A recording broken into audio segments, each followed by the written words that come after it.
Dans cette vidéo, aujourd'hui, je vais t'aider à savoir comment séduire ton ex. Je sais que généralement après la rupture, malheureusement, certaines difficultés se font sentir, vous vous êtes éloigné. J'ai beaucoup de personnes en coaching qui me demandent justement de les aider à chercher à séduire finalement leur ex parce qu'ils ne sont plus en mesure d'y arriver, ne sachant pas finalement par quel angle attaquer.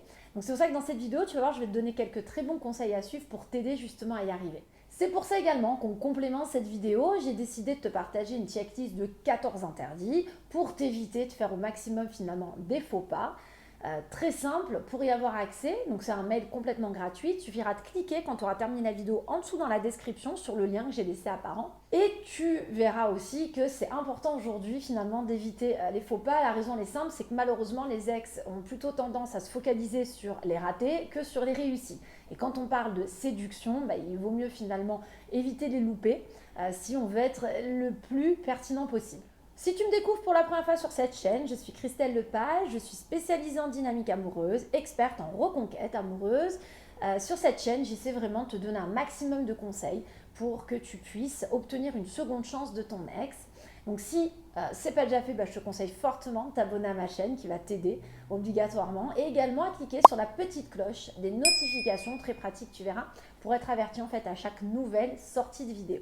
Alors comment séduire son ex? Premier conseil, se reconstruire avant tout. Il faut comprendre qu'aujourd'hui, tu ne peux pas être attrayant, tu ne peux pas donner l'envie à ton ex de revenir si tu es au bout de ta vie, si ça va pas, ou si en tout cas tu donnes la sensation d'être la même personne que ton ex avait laissée au bord de la route il y a quelques temps. C'est très important du coup aujourd'hui que tu travailles sur ta nouvelle image, que tu travailles sur ta nouvelle énergie et aussi que tu sois en mesure de montrer finalement à ton ex que au niveau personnel, tu vas très bien, ou du moins tu vas mieux, même que cette rupture finalement t'a rendu plus solide. Généralement, on est plus séduit par quelqu'un qu'on est en train de découvrir, par une personne où il y a ce côté un peu mystérieux qu'une personne qu'on connaît déjà très très bien.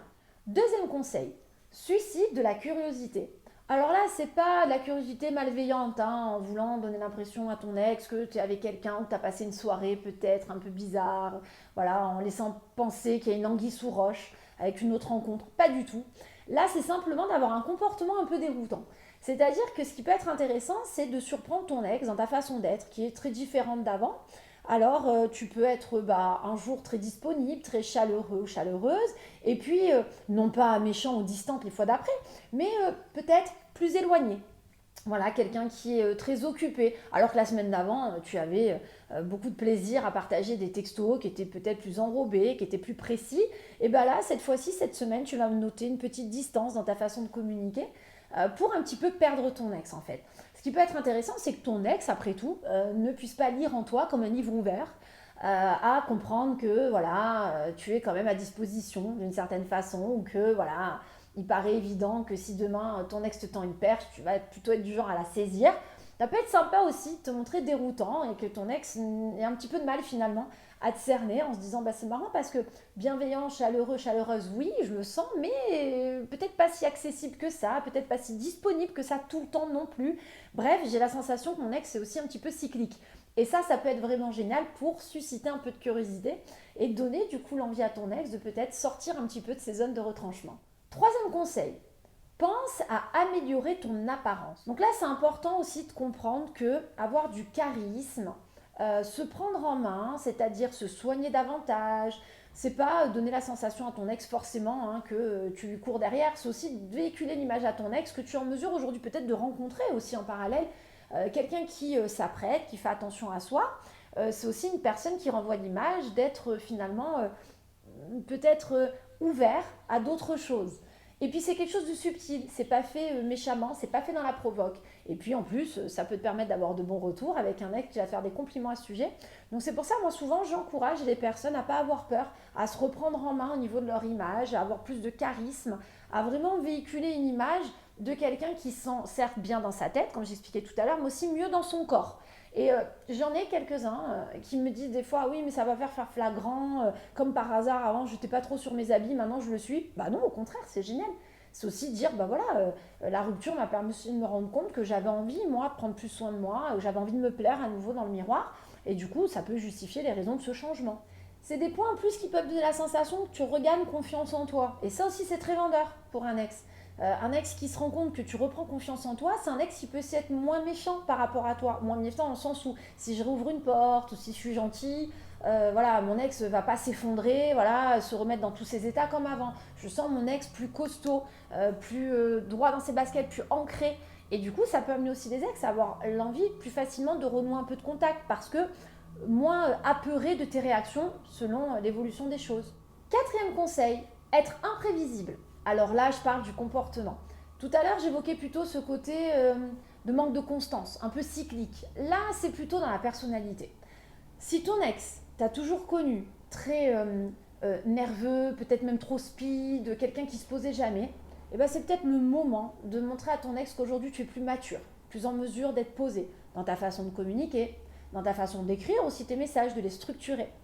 Pareil, si jusqu'à présent tu avais un ex qui te reprochait de manquer d'initiative dans votre relation, d'être trop plan-plan, justement, c'est peut-être le moment de surprendre ton ex, de te montrer imprévisible, de lui expliquer la veille pour le lendemain que tu as décidé de partir 3 jours dans un pays étranger, en voyage avec un ami ou avec quelqu'un de la famille.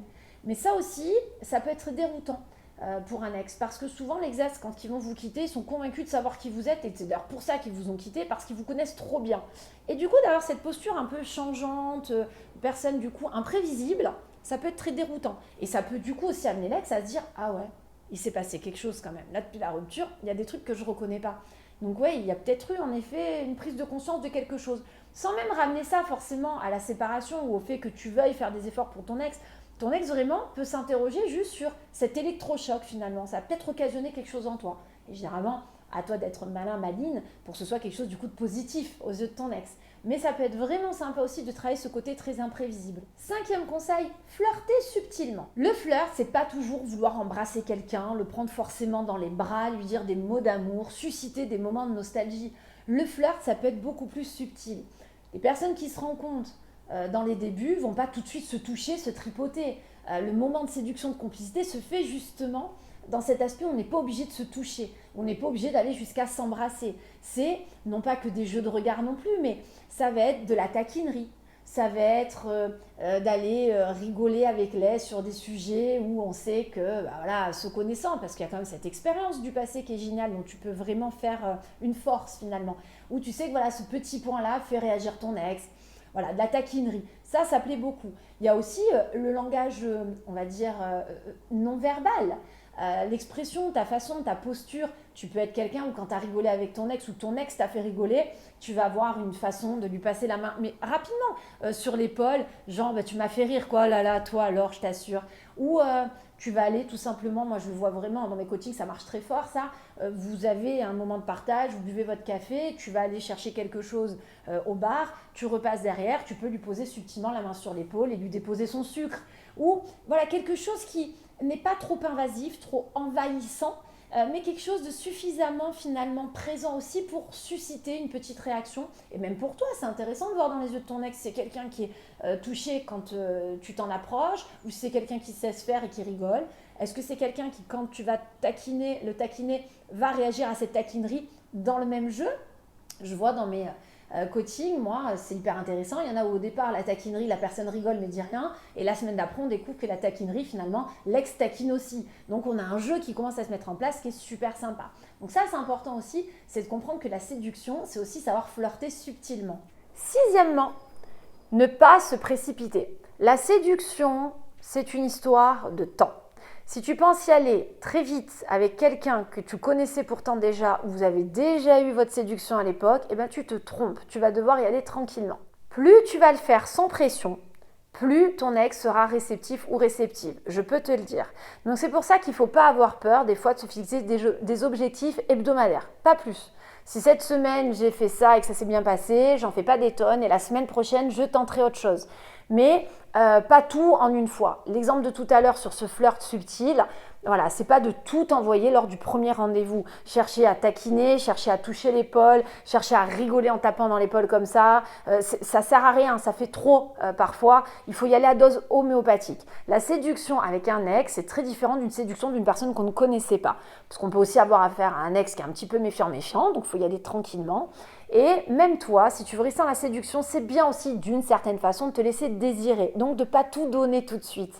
C'est pour ça que tu peux décider de faire un compliment à un rendez-vous et puis sur un appel téléphonique la fois d'après te montrer plus imprévisible et puis le rendez-vous d'après être dans un côté plus tactile où tu es en mesure de faire ce que j'ai décrivé tout à l'heure.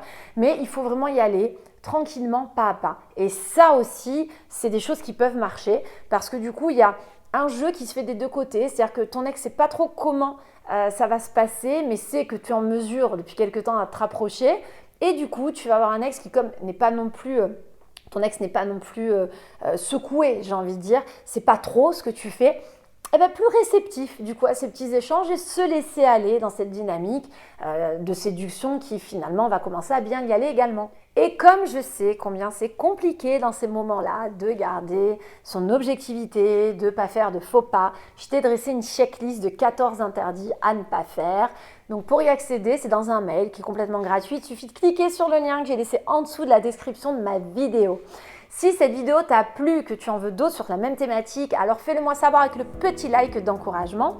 Pense également à t'abonner à la chaîne parce qu'elle va t'être utile et à cliquer sur la petite cloche des notifications. Très pratique, ça te permettra d'être averti à chaque nouvelle sortie de vidéo.